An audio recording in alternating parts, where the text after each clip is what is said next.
નમસ્કાર, news city ગુજરાતીમાં આપનું સ્વાગત છે અને આપની સાથે હું છું મિત્તલ ખાણીયા। મહત્વના સમાચારો પર નજર કરીએ। પ્રધાનમંત્રી નરેન્દ્ર મોદી જૂનાગઢમાં કરશે ચૂંટણી પ્રચાર। 2 મેના રોજ કૃષિ યુનિવર્સિટી ખાતે જનસભાનું આયોજન। પીએમ મોદી જૂનાગઢ, પોરબંદર અને અમરેલી લોકસભાના ઉમેદવારોને સંબોધિત કરશે। પ્રધાનમંત્રી બપોરે 3 વાગે જૂનાગઢ પહોંચશે। 2 મેના રોજ કૃષિ યુનિવર્સિટીના જનસભાનું સંબોધન પીએમ મોદી કરશે। પીએમ મોદી ગુજરાત આવી રહ્યા છે ત્યારે અમરેલીમાં સંબોધન કરશે। પીએમ મોદી જૂનાગઢમાં પણ ચૂંટણી પ્રચાર કરશે। બપોરે 3 કલાકે જૂનાગઢ જશે।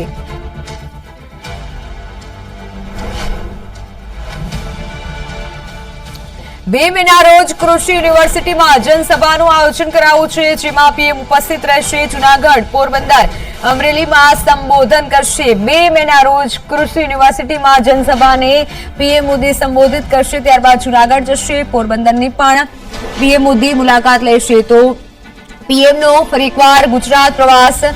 ફોનલાઈન પર સંવાદદાતા અતુલ જોડાઈ ચુક્યા છે। અતુલ, પીએમ આવી રહ્યા છે, આખો કાર્યક્રમ કેવો રહેશે?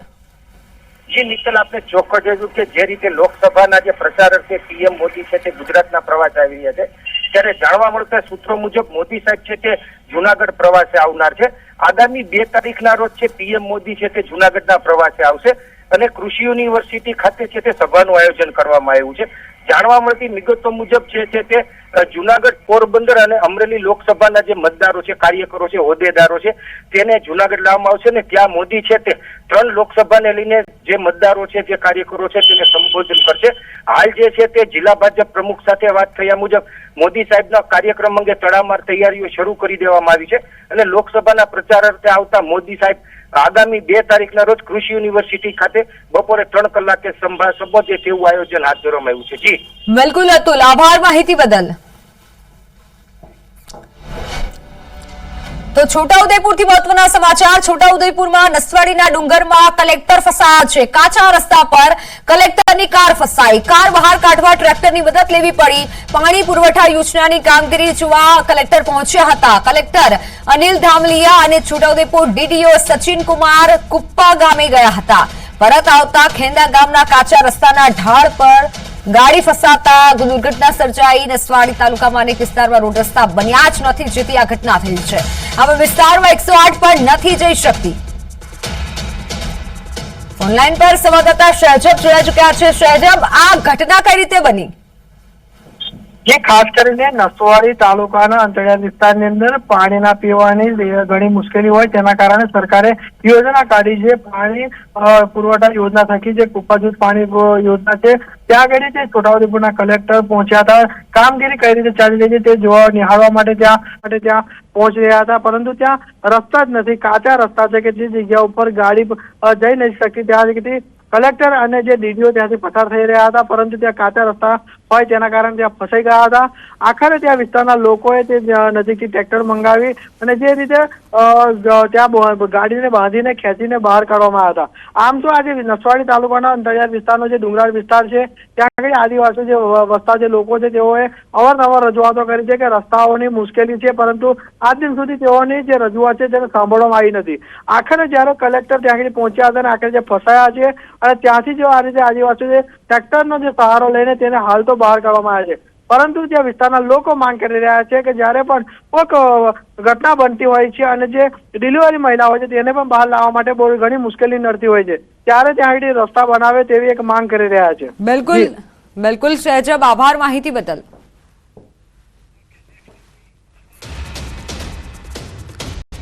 તો હવે વાત મહાસંગ્રામની।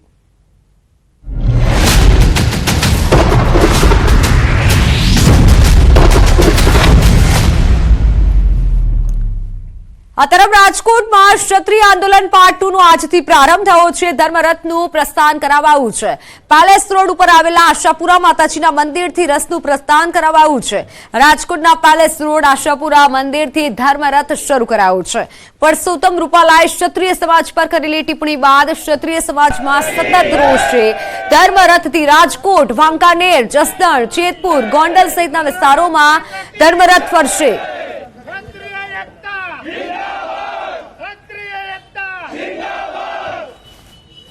ધર્મરથ છે એ સમગ્ર પ્રજા માટે છે ને પ્રજાના બધા વર્ગને સાથે લેવા માટે છે, એટલે એક ધર્મની પુનઃસ્થાપનાનું વાતાવરણ થશે એ હું આપને કહું છું.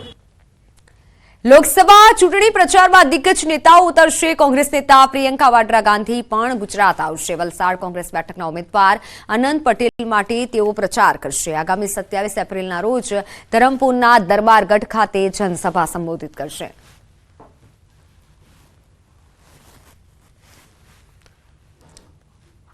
અન્ય મહત્વના સમાચાર. મહેસાણાના કડીમાં નીતિન પટેલનું નિવેદન સામે આવ્યું છે. કામ કરે તેનું નામ કાર્યાલય કહેવાય, પાટિયું લટકાવી દેવાથી કાર્યાલય ન કહેવાય. 20 વર્ષ મંત્રી રહ્યો પરંતુ ગાંધીનગર બંગલે નથી રોકાયો. સરકારમાં હતો કે ધારાસભ્ય હતો, કડી જ રહેતો. મારી ઘરવાળીએ 1 લાખ કપ ચા બધાને પીવડાવી છે.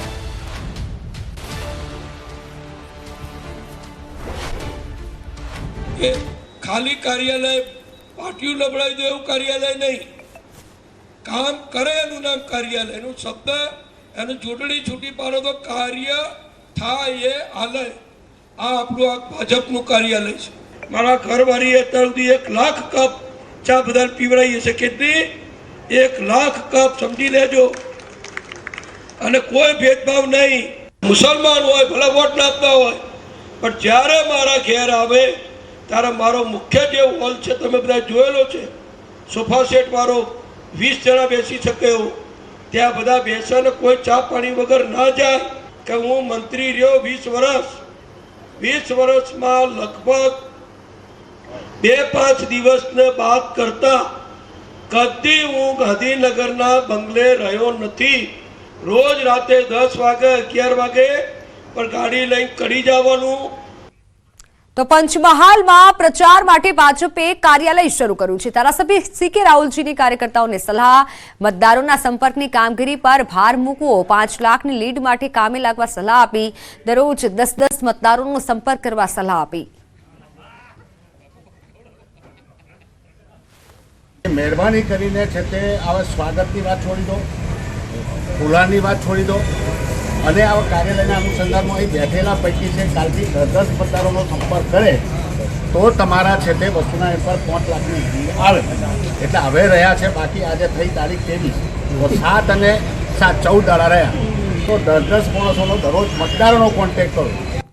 આ તરફ અમદાવાદ પશ્ચિમ લોકસભા ભાજપ ઉમેદવાર દિનેશ મકવાણાએ પ્રચાર શરૂ કર્યો છે. જનસંપર્ક યાત્રાના માધ્યમથી પ્રચાર શરૂ કર્યો. જનસંપર્ક યાત્રા દરમિયાન ઠેર ઠેર સ્વાગત કરાયું. પ્રચાર દરમિયાન દિનેશ મકવાણાએ દાવો કર્યો કે અમદાવાદ પશ્ચિમ બેઠક ભાજપ 5 લાખ મતથી વધુથી જીતશે. ભાજપે આપેલા લક્ષ્યાંક કરતા વધુ મતથી જીતશે. તેઓએ કહ્યું કે પીએમ મોદીને ફરી પ્રધાનમંત્રી બનાવવા લોકો મતદાન કરશે.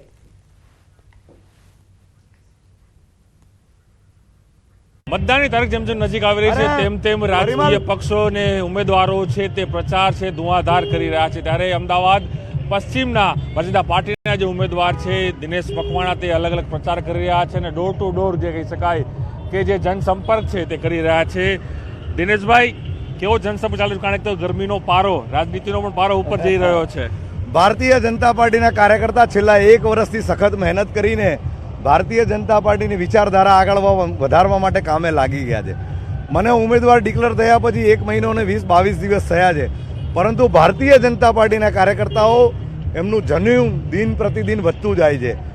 ભાજપનો કાર્યકર્તા ઉમેદવાર ગમે તે હોય, પરંતુ નરેન્દ્રભાઈને હાથ મજબૂત કરવા માટે જે છેલ્લા 10 વર્ષની અંદર નરેન્દ્રભાઈએ જે વિકાસની રાજનીતિ રાષ્ટ્રીય અને આંતરરાષ્ટ્રીય ક્ષેત્રે ભારતનું જે નામ રોશન કર્યું છે અને જે રાષ્ટ્રીય વિચારધારાની રાજનીતિને આગળ વધારવા માટે ભારતીય જનતા પાર્ટીનો કાર્યકર્તા હંમેશા તત્પર રહે છે.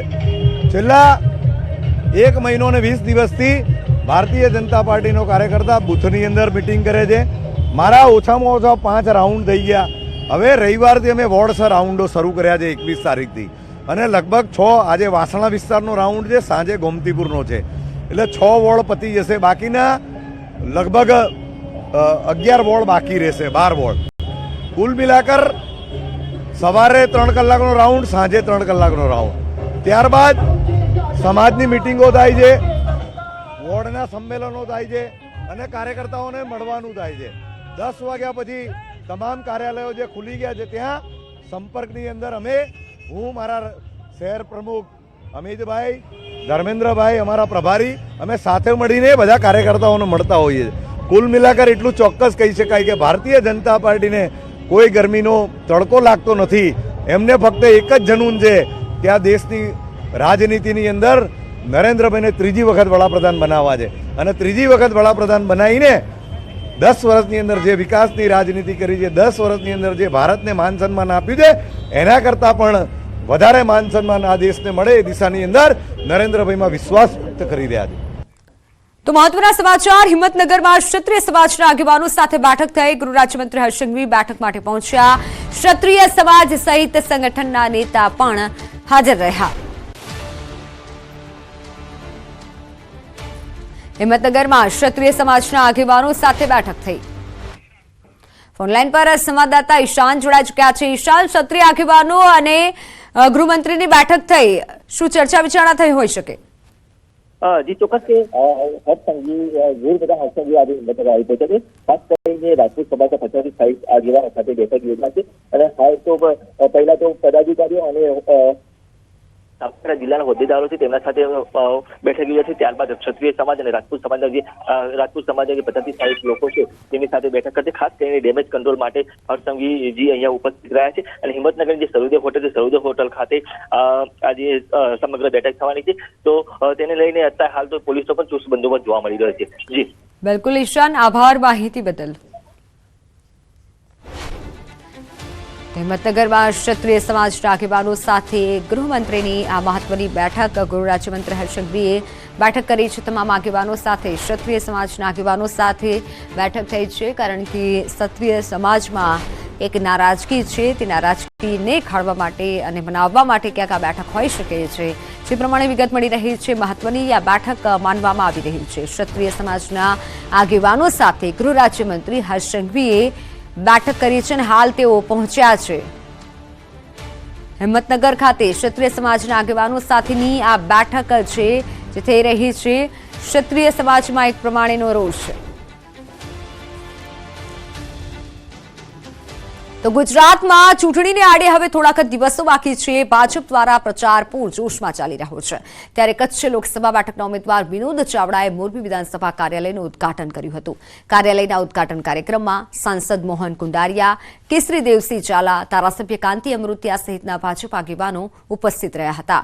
વિનોદ ચાવડાએ 10 વર્ષના સંસ્મરણો વાગોળી જંગી લીડથી જીત મેળવવાનો આશાવાદ વ્યક્ત કર્યો હતો. મોરબી વિધાનસભા પણ એક નહીં પણ 1.25 લાખથી વધારે લીડ ભારતીય જનતા પાર્ટીને મળે એ પ્રકારનો અહીંયા આયોજન અમારા ધારાસભ્ય શ્રી કાંતિભાઈ અને અમારા પ્રમુખ શ્રી રણછોડભાઈના નેતૃત્વમાં થઈ રહ્યું છે. મને સંપૂર્ણ વિશ્વાસ છે કે હું જે ઉત્સાહ જોઈ રહ્યો છે, મોરબીની જનતા આ વખતે ભારતીય જનતા પાર્ટીને રેકોર્ડ બ્રેક મતદાન કરાવીને લીડ અપાવશે એવો મને સંપૂર્ણ વિશ્વાસ છે. આખા ભારતના 1.5 લાખ ગામડાની અંદર વિકસિત ભારત યાત્રાની રથયાત્રા નીકળી.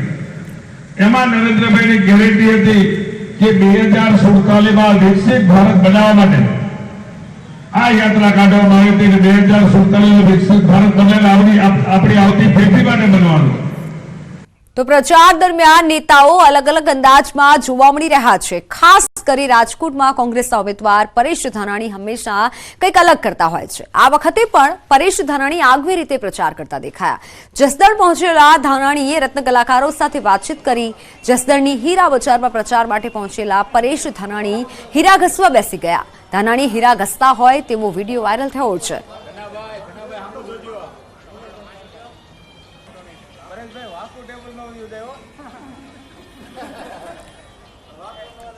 આ તરફ મુખ્યમંત્રીએ પણ ચૂંટણીને લઈને પ્રચંડ પ્રચાર કર્યો છે. અમદાવાદના નિકોલમાં સભાનું આયોજન કરાયું છે. સભામાં સીએમ ઉપરાંત સાંસદ દેવસિંહ ચૌહાણ પણ ઉપસ્થિત રહ્યા. કાર્યક્રમમાં મોટી સંખ્યામાં ભાજપના કાર્યકર્તાઓ અને સ્થાનિકો હાજર રહ્યા. સીએમએ પોતાના સંબોધનમાં જણાવ્યું કે સૌથી પહેલી સીટ આપણે નરેન્દ્રભાઈને ત્યાં મોકલી દીધી છે. ચૂંટણી શરૂ થતા પહેલા જ ભાજપે ખાતું ખોલી એક સીટ દિલ્હી મોકલી છે. હાલમાં આખા દેશનો માહોલ ક્લેરિટી સાથે મતદાન આપવા બન્યો છે. ત્યારે 400 પાર સીટ જીતી પીએમ મોદીને ત્રીજી વખત વડાપ્રધાન બનાવવા ભૂપેન્દ્ર પટેલે હાકલ કરી.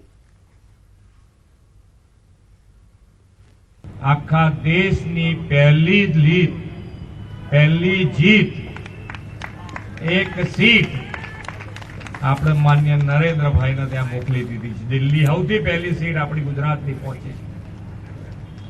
આપ સૌ એના સહભાગી છો કે આજે ચૂંટણી શરૂ થતા પહેલા જ ભારતીય જનતા પાર્ટીએ ખાતું ખોલી અને એક સીટ દિલ્હી મોકલી છે. તો હાલ સમાચારોમાં સમય થયો છે વિરામનો. નજર કરીએ ટોપ 3 હેડલાઇન્સ પર. હવે ગરમી બતાવશે પોતાનો મિજાજ. 2 થી 3 ડિગ્રી તાપમાન વધવાના આંધાણની હવામાન વિભાગની આગાહી. ડીસાની પેપર મિલમાં દુર્ઘટના. કુવામાં કામ કરતા 5 શ્રમિકોનો શ્વાસ રૂંધાયો. 3 શ્રમિકોના સારવાર દરમિયાન મોત. પોરબંદરમાં જમીનમાંથી મળેલા કંકાલનો ખુલ્યો ભેદ. વર્ષો પહેલા કરેલી હત્યાનો ભેદ ઉકેલાયો. આડા સંબંધોમાં કરાઈ હતી હત્યા.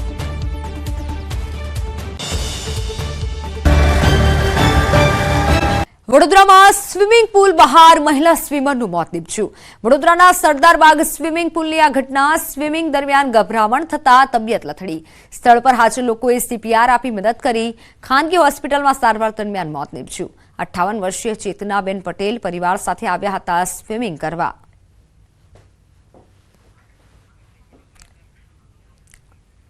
વડોદરામાં કરોડો રૂપિયા ચાઉ કરનારો ઝડપાયો છે. વડોદરાનો પૂર્વ ક્રિકેટર ઋષિ અરોઠે ગોવાની હોટલમાં છુપાયો હતો. મંદિરના દાનના 2 કરોડ ચાઉ કર્યા હતા. જામીન પર છૂટ્યા બાદ લાંબા સમયથી ફરાર થઈ ગયો હતો. ઋષિને શોધવા SOGની ટીમ સતત કામે લાગેલી હતી. ગોવાનું લોકેશન મળતા પોલીસે હોટલ બહારથી દબોચી લીધો. ઋષિ પાસે મંદિરના દાનનો ₹60 લાખનો હિસાબ હજુ મળતો નથી. કોટા સ્વામિનારાયણ મંદિરમાં દાનની ભેગી થયેલી રકમ નાસિક મોકલવાનું કામ ઋષિએ લીધું હતું.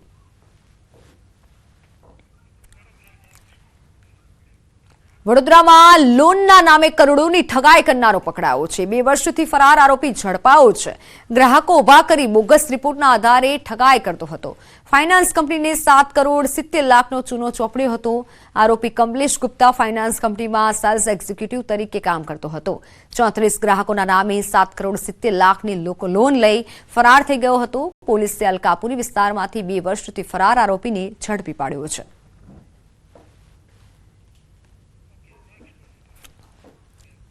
સુરત LCBનો મોટો સપાટો. આર્થિક ગુના નિવારણ શાખા ASI વતી લાંચ લેતો શખ્સ ઝડપાયો છે. 5 લાખની લાંચ લેતા એક શખ્સની ધરપકડ કરતા ખળભળાટ મચી ગયો. ASI સાગર પ્રધાન અને વચેટિયા ઉત્સવ પ્રધાન સામે કાર્યવાહી કરવામાં આવી. કતારગામ સ્થિત અલકાપુરી સર્કલ બ્રિજ પાસે કાર્યવાહી થઈ.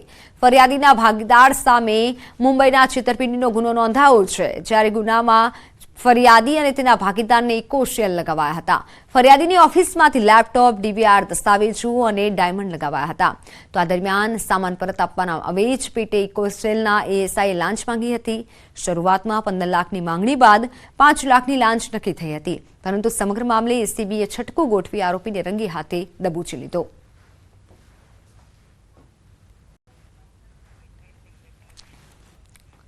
જમીનમાંથી કંકાલ બહાર કાઢી પોલીસે ઉકેલ્યો છે હત્યાનો ભેદ. વર્ષો બાદ પોલીસે હત્યાનો ભેદ ઉકેલવામાં પોલીસને સફળતા મળી છે. પોરબંદર જિલ્લાના રાણાવડવાળા ગામે વર્ષ 2017માં 38 વર્ષીય પરબત કોડિયાતન નામનો વ્યક્તિ ગુમ થયો હતો અને એ વખતે ગુમ થયાની ફરિયાદ રાણાવાવ પોલીસ સ્ટેશન ખાતે નોંધાઈ હતી. આટલા વર્ષો બાદ પણ આ વ્યક્તિની ભાળ નહોતી મળી. પરંતુ પોલીસને અચાનક જ એક કડી મળી. ગુમ થયેલા વ્યક્તિની હત્યા કરવામાં આવી હોવાની પોલીસને બાતમી મળી. આ હત્યા આજ ગામના રહેવાસી ભીખા સેજા ઉલવા નામના વ્યક્તિએ કરી હોવાની સૂત્રો પાસેથી હકીકત બહાર આવી. પોલીસે આ હકીકતના આધારે આરોપીની આગવી ઢબે પૂછપરછ હાથ ધરતા આરોપી ભીખા સેજા ઉલવાએ પોતે હત્યા કરી હોવાની કબૂલાત આપી હતી. પોલીસની પ્રાથમિક તપાસમાં આરોપીને મૃતકની પત્ની સાથે આડા સંબંધ હોય, જેમાં મૃતક અડચણરૂપ જણાતા તેણે જ ગળું દબાવી આ હત્યા કરી હતી. આ હત્યા બાદ મૃતદેહને ગામમાં આવેલ તળાવ નજીક ખાડો ખોદી જમીનમાં દાટી દીધો હોવાની ચોંકાવનારી કબૂલાત કરી.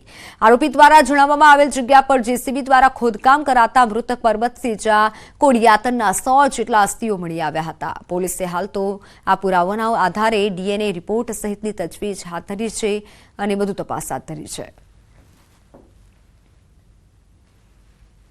આ જે આરોપી છે ભીખા સેજા ઉલવા, એને આડા સંબંધ હોવાની એક થિયરી અમારા હાલની તપાસમાં સામે આવેલ છે. એટલે એ દિશામાં અમે વધુ તપાસ કરી રહેલ છીએ કે ખરેખર આ ખૂન કરવા પાછળનો આરોપીનો આશય અને મોટિવ શું હતો. વાડી વિસ્તારમાંથી પકડાયો છે દેશી દારૂનો જથ્થો. દારૂની મિની ફેક્ટરી પર પોલીસ ત્રાટકી. દેશી દારૂ ભરેલા કેરબાના થપ્પે થપ્પા જોઈને સમજી શકાય કે અહીં દારૂની ભટ્ટી નહીં પરંતુ ફેક્ટરી હશે. હજારો લીટર દારૂના જથ્થાના દ્રશ્યો દ્વારકાના વસઈ ગામના છે. અહીં દારૂના ખેપિયાઓ એટલી હદે બેફામ બન્યા કે દેશી દારૂની ફેક્ટરી જ શરૂ કરી દીધી. જોકે નશાનો કારોબાર કરતા લોકોનો ગોરખધંધો બહુ લાંબો ન ચાલ્યો. દેશી દારૂની ફેક્ટરી પર અચાનક પોલીસ ત્રાટકી. વસઈ ગામની વાડી વિસ્તારમાં દેશી દારૂની ફેક્ટરી ધમધમતી હોવાની પોલીસને બાતમી મળી. બાતમીના આધારે પોલીસે રેડ કરી અને વાડીમાં જોયું તો પોલીસ પણ ચોંકી ઉઠી, કેમ કે અહીં દારૂની ફેક્ટરી ધમધમતી હતી. મોટી સંખ્યામાં કેરબામાં દેશી દારૂ ભરેલો હતો. દેવભૂમિ દ્વારકા એલસીબીએ રેડ પાડીને મોટા પ્રમાણમાં દેશી દારૂ ઝડપી લીધો. 11,250 લીટર દેશી દારૂમાં ઉપયોગમાં લેવાતો કાચો આથો, 300 લીટર દેશી દારૂનો જથ્થો તેમજ 15 નંગ ગોળ ડબ્બા, 10 કિલો ઈસ્ટર પાવડર ઝડપી પાડ્યો. આ ઉપરાંત દેશી દારૂ બનાવવાના સાધનો સહિતનો મુદ્દામાલ પણ જપ્ત કર્યો. એલસીબીના દરોડા પડતા 2 બુટલેગરો ફરાર થઈ ગયા. પોલીસે ફરાર આરોપી સામે ગુનો નોંધીને તપાસ હાથ ધરી છે. તો સમાચારોમાં હાલ બસ આટલું જ. રજા આપશો. નમસ્કાર.